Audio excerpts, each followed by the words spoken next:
Blue, once again, representing hypnosishelps.info. I'm here today to share with you a case that involved a young boy's obsession with a Nintendo game that was so strong that several previous preventative attempts, including bribery and punishing, failed. The family tried relocating the game from home to grandmother's home, but this failed also. The child was so obsessed with the game that he would only stay in the classroom a short time and would have to go, would leave and go home to play the game, or would go to grandmother's to play the game after it was relocated. The family even had the father stay in the classroom with the child, but this failed also. Even if the child was physically restrained and punished for leaving the classroom, etc., the child would find a way to escape and go play the game. The family also consulted their family doctor, who suggested they consider committing their child to a 30-day hospital commitment. It would involve medicating the child as well in an effort to break the child's obsession. But the family had heard that hypnosis might be able to help without a hospital commitment or without subjecting the child to tranquilizing medications.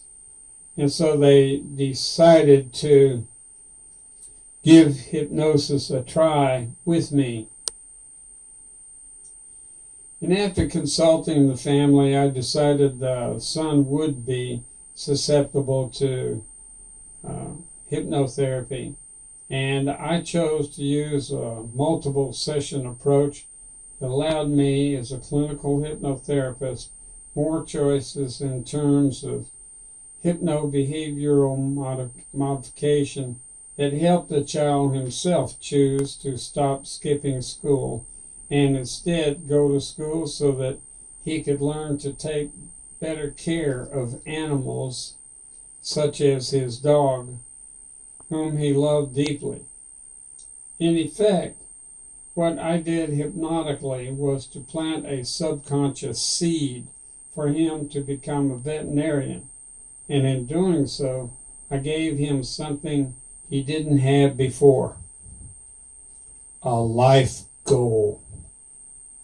A lifetime goal established in his mind with hypnotic suggestion that made him refocus on school and becoming a veterinarian so that he could take better care of animals as a veterinarian, rather than merely focusing on playing his Nintendo game, which he enjoyed, but really didn't help him to care for animals better.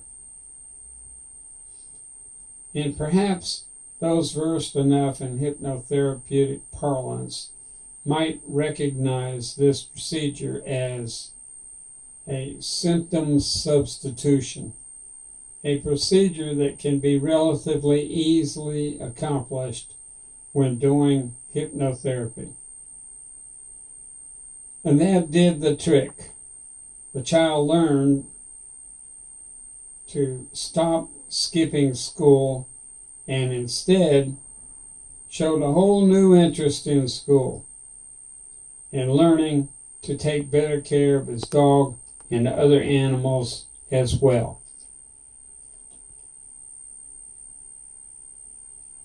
Did hypnosis help this child and family? You bet it did, and in a natural way that no doubt would have a lifetime benefit. Yes, once again, he did stop skipping school without spending 30 days in a hospital and taking tranquilizing medications. And this is what I really like about hypnosis. It gives the hypnotherapist a chance to really help a client like this child in a natural way that would have a lasting benefit. And as far as I know, no other method of therapy can do that.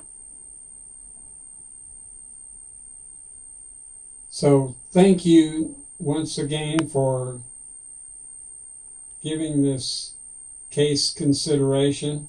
And once again, I hope it has increased your awareness of the tremendous healing and therapeutic power of hypnosis.